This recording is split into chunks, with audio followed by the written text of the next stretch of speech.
最近网上出了一则新闻，说灭绝了1万年的恐狼复活了，不知大家有没有刷到？说是一家叫做克鲁索生物科学的公司，通过一颗1.1万年前的恐狼牙齿和一个7.2万年前的恐狼头骨中提取的 DNA， 利用基因编辑技术成功培育出3头雪白的恐狼幼崽。没想到刚刚降生2个星期，其中一只小家伙就迫不及待地发出了一声狼嚎。兽医技术人员不无感慨地表示，那一刻是既震惊又起鸡皮疙瘩。这对幼崽发出了地球上消失1万多年的嚎叫声。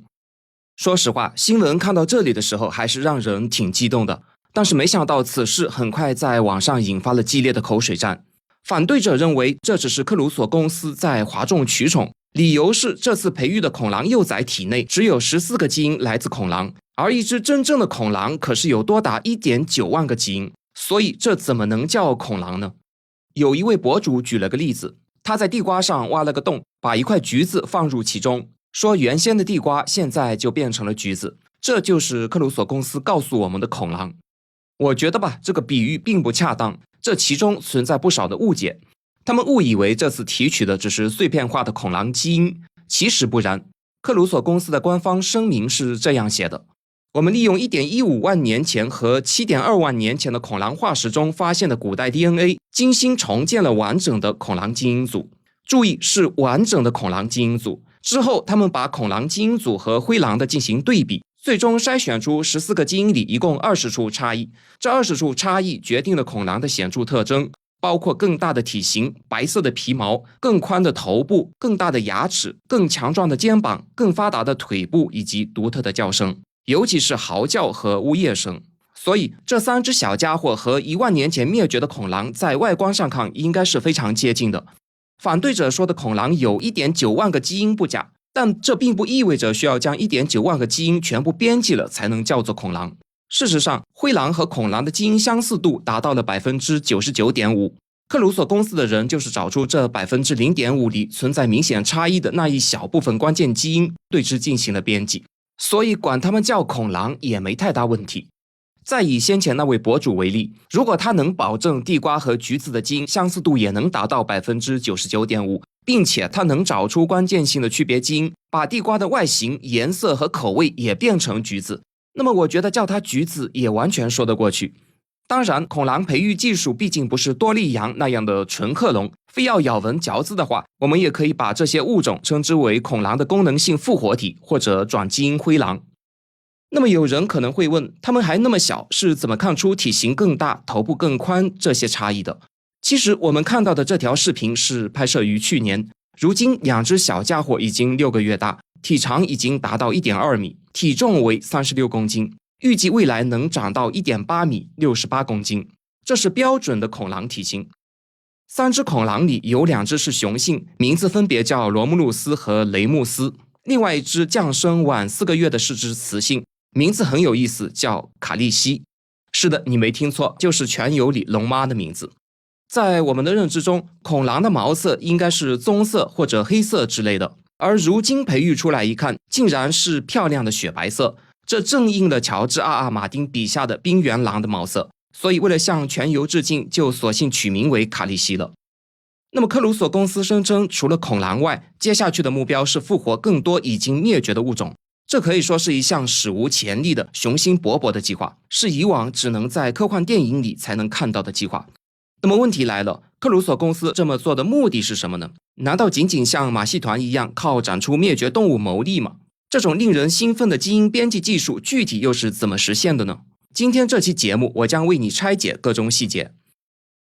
克鲁索生物科学是一家总部位于美国达拉斯的基因工程公司，公司创始人是遗传学家、分子工程师、化学家乔治·丘奇，他是哈佛医学院罗伯特·温斯洛普遗传学教授，哈佛大学和麻省理工健康科学与技术教授。克鲁索公司致力于使已灭绝的动物复活，包括猛犸象、乳齿象、大地懒、剑齿虎、塔斯马尼亚虎、北方白犀牛、恐狼和嘟嘟鸟。他们试图通过尖端基因科技来重塑整个地球的生态系统，以应对生物多样性丧失的问题。所以他们的工作实际上是将复活灭绝物种和保护现有的濒危物种结合起来，让灭绝成为过去式是他们的口号。这样的概念加上创始人乔治·丘奇的辉煌履历，使得克鲁索公司在2021年成立之初就受到众多资本大佬的青睐，获得了1500万美元的种子轮融资。4年之后的今天，克鲁索公司的总估值已经达到102亿美元，成为了一家不折不扣的十角兽公司，10家独角兽公司估值总和的意思。那么这次用来培育恐狼的基因编辑技术名为 CRISPR。 什么是 CRISPR 呢？话说地球上存在一场旷日持久的生物对抗，那就是噬菌体和细菌之间的战争。噬菌体是病毒的一种，它的任务很简单也很明确，到处搜寻细菌，找到后就吸附在其表面，往其体内注入遗传物质。遗传物质会迫使细菌关停自身的正常功能，转而沦为噬菌体的繁殖工厂。这种攻势细菌通常是无法抵抗的，但事情总有例外，有极个别细菌被发现会在噬菌体的攻击下幸免于难。于是科学家对之进行了研究，发现但凡幸存下来的细菌体内都会多出一段 DNA 序列。经过仔细比对得出结论，新增的 DNA 序列就来自发动攻击的噬菌体。而诸如此类的 DNA 序列，细菌体内还有很多，它们都是以往不同噬菌体攻击失败后的记录。这倒不是说这个细菌很幸运，每次都能在攻击中活下来，而是这个系统实际上是从上一代那里遗传的。本质上来说，这是一种祖传的基因免疫系统，也就是所谓的 CRISPR。CRISPR 阵列由2部分组成，间隔序列和重复序列。间隔序列是不同噬菌体的 DNA 记录，而重复序列顾名思义，每一段都是一样的，它的作用仅仅是为了方便裁剪。细菌会产生一种叫做 Cas9 的核酸酶， Cas9 就像一把分子剪刀，它会沿着重复序列裁剪下一段。你可以将之理解为对噬菌体的基因通缉令。之后 Cas9 会拿着通缉令到处巡逻，一旦发现了噬菌体的遗传物质，就会将其裁剪破坏掉它。CRISPR-Cas9 系统非常的神奇，我们的科学家发现这个后如获至宝，因为它不仅是细菌的免疫武器，更是一把能够精准编辑任何生物基因的剪刀。克鲁索公司的恐狼再造计划就借助了这项技术。我们先前提到，他们拥有完整的恐狼基因组，经过和灰狼的基因组对比，发现14个基因中存在20处差异。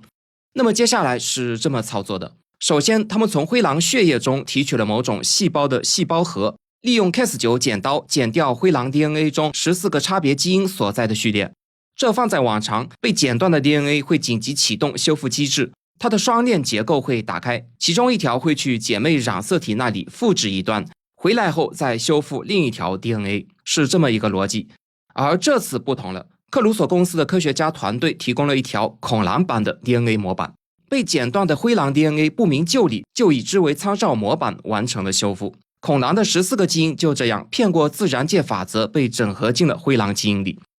那么接下来的步骤和克隆就没有任何差别了。经过基因编辑的灰狼细胞核被转移到去核卵细胞中，然后植入到2只母犬体内。去年10月份，2只代孕母犬产下了恐狼宝宝罗慕路斯和雷穆斯。4个月后，第3只代孕母犬产下了雌性幼崽卡利西。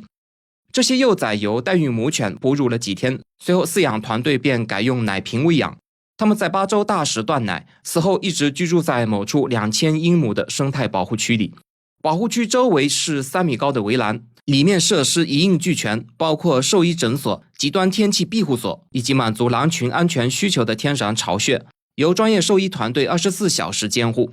如今他们直接投喂整块生肉，让狼群体验撕扯猎物的自然行为。不过目前尚未观察到他们捕杀误入围场的小型活体猎物。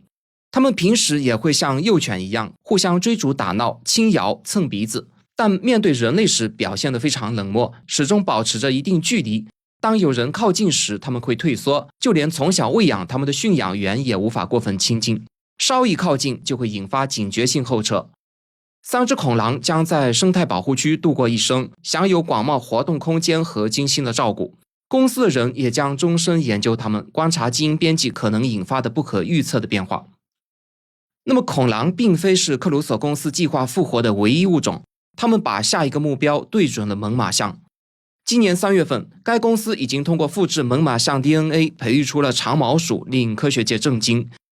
猛犸象的 DNA 来源可以说是比恐狼要丰富得多，西伯利亚冻土层下面就挖出过不少被冷冻的猛犸象尸体。经过研究发现，亚洲象和猛犸象的基因相似度很高，甚至比亚洲象和非洲象之间的相似度还要高，大约在 99.5% 到 99.6% 之间。所以这次的基因编辑对象自然就落到了亚洲象身上。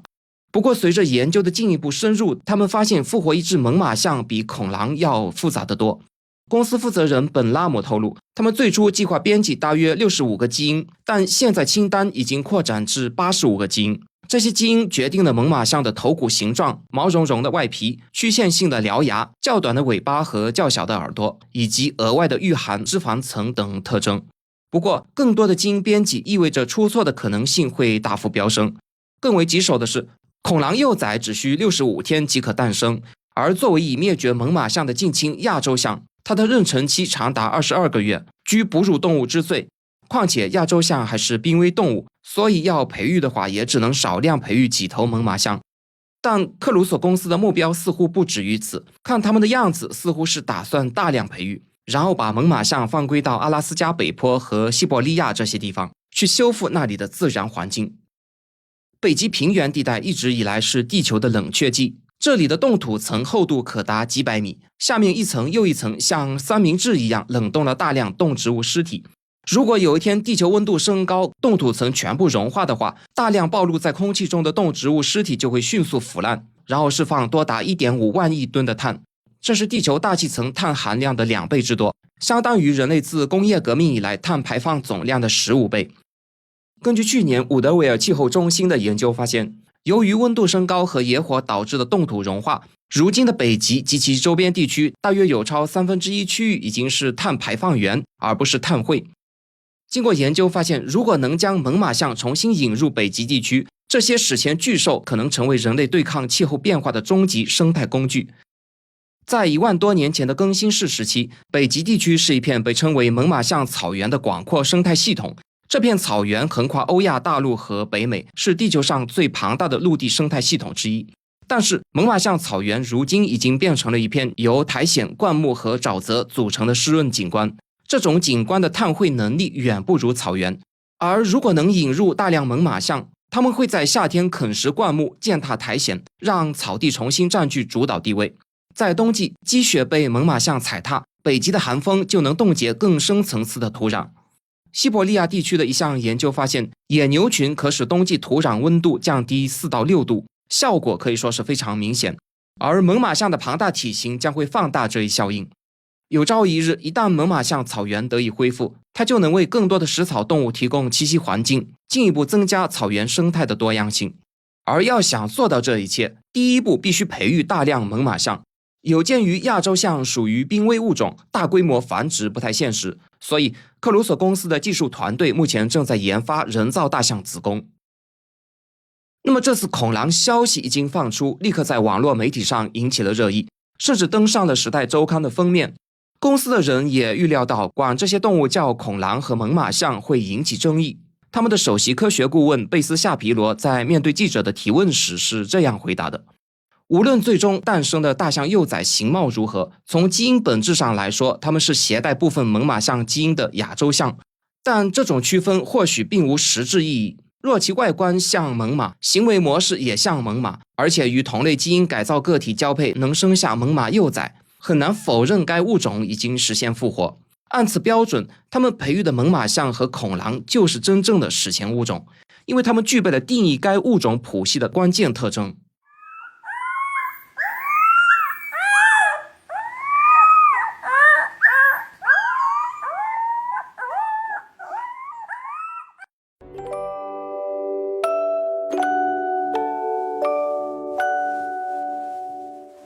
好，今天的故事就讲到这里，我是林夕，我们下期再见。